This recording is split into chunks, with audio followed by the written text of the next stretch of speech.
Welcome back into the Creighton basketball newsletter. I'm Jon Nyatawa with the World-Herald, here to break down actually the news of a commitment.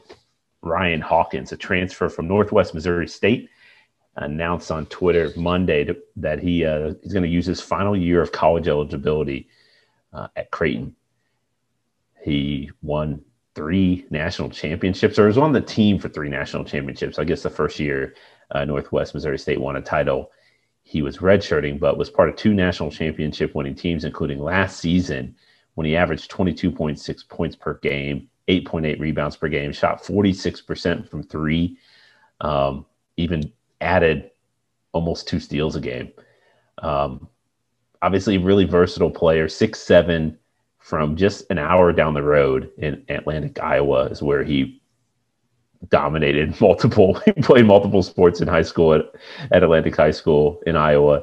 And, maybe under the radar a little bit from a athleticism and recruiting standpoint in basketball circles, but certainly made a name for himself at Northwest Missouri State. He'll go down as one of the all-time great players there. And now he's headed to Creighton, where, it's an important addition for the Jays. I've written in this newsletter that I like kind of the returning core group of guys and the talent that the Jays have added.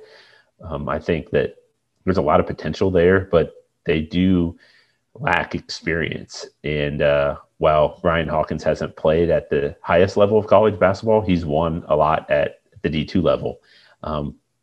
Undefeated team his sophomore year, junior season, he got cut short because of COVID-19, but I talked to him on the phone today, and he said they felt like they were the favorite going into that to win a championship. And then last year, obviously, they won it.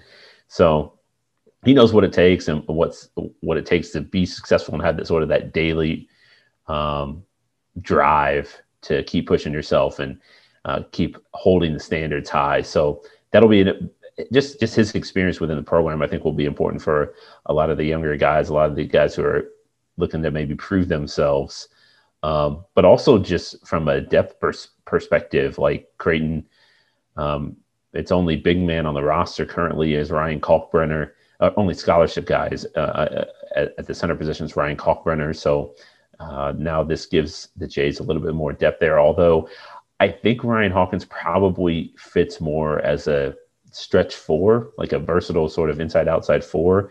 Maybe he could slide over to the 5 position and if the Jays are in a bind, or maybe if they see a matchup that they like, that they want to try to exploit. I mean, he's like I said, what sport didn't he play in high school? He's really athletic, and that's one of the things I'm really curious to see how that translates to the high major Power 6 level, is just his ability to move and make things uncomfortable for opponents with, just because he can step outside and hit jump shots and put the ball on the floor, and really creative with different ways you can score on the block. Runs the floor really well too, and defensively he's an impact guy, like an all defensive player of the year in his conference multiple seasons.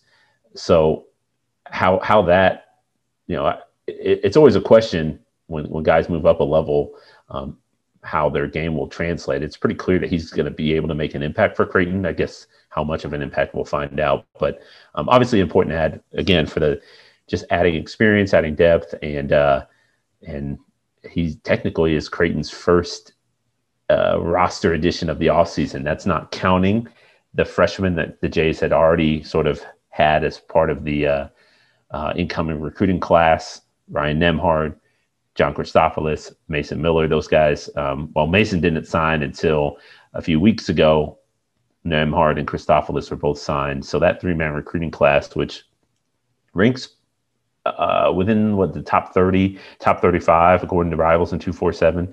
So there's some impact guys there, but obviously Creighton with 4 scholarships open, now 3 after Ryan Hawkins' announcement. The Jays were still going to be on the lookout for more players, so adding him was important. And I guess just to conclude the analysis video here, what's next? Because like I said, Creighton does have some roster spots open, and maybe, I don't know if I would say holes to fill, but definitely some. I brought up the center position. Ryan Caulkbrenner showed a lot of potential as a freshman, and I think he with added more consistent playing time is going to show that he can hang at the Big East level. But you need more than one guy, right? And so Hawkins can slide over there a little bit. I think the Jays are still going to be on the lookout for another big man, another center at that spot. So I would imagine you'll see Creighton keep working the transfer portal to try to find an addition there. And then maybe the Jays did lose Ty Washington, a really dynamic scorer, shooting guard, combo guard, maybe a wing type player.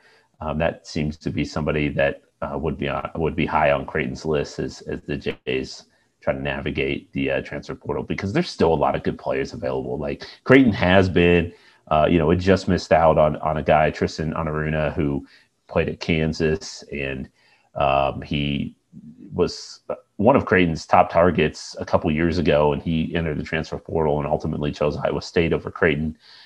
Jonathan Lawson is a kid from the Memphis area who had originally committed to Oregon, but then decided to decommit. He picked Memphis over Creighton. So Creighton's kind of been, it just missed out on a couple D2 transfer targets as well. So while I know that there was a little bit of angst, I think, from some of the Creighton fans that I interact with, as far as the Jays not being able to add a roster piece, there's still plenty of good players out there. Transfer portal, whether it's still high school talent available because of coaching changes or just last minute decisions to switch up. And I don't know, Creighton's just been creative over the last couple of years. You think of the two freshmen the Jays signed late in the recruiting process last year, Rati Andronikashvili, Modestus Kancleris. Those two international prospects were added in May. And so here we are, it's May. I mean, it's time. The Jays do need to kind of fill out that roster and finish things up, but they do have options available. Like I said, transfer portal, high school guys, where they want to go overseas and try to lure some prospects there, or maybe even talk to some rising high school seniors into maybe enrolling early and reclassifying. That's always an option too for players. So there's work to be done for the Jays, but obviously I would imagine the coaching staff's pretty pleased with the news on Monday. Ryan Hawkins has committed to Creighton. Again, he's one of the best D2 prospects or transfer prospects out there. And so you watch his game, and he looks like he's tailor-made for this Creighton offense with his ability to stretch the floor and put the ball on the floor, run it. The numbers kind of speak for themselves. So an intriguing piece. An intriguing ad, and talking to him, he's a competitive guy. Like he said he really enjoyed his time at Northwest Missouri State and was proud of the accomplishments they made and thankful for the relationships that he had during that time. But he was eager to see what he can do now here at this next level. And so now I'm sure a lot of Creighton fans are too. So plenty more on that. Check out Omaha.com for our write-up on the Hawkins news, and plenty more Creighton basketball-related topics to get to as the offseason rolls along. Still more ads, still more stories to tell. So thank you for watching this video, and if you haven't subscribed to the newsletter, please do it. Omaha.com/newsletter. Really easy. Type that into your browser and click the little button. You'll get some weekly alerts in your email. So appreciate you guys. I'm Jon Nyatawa. We'll be back at you next week.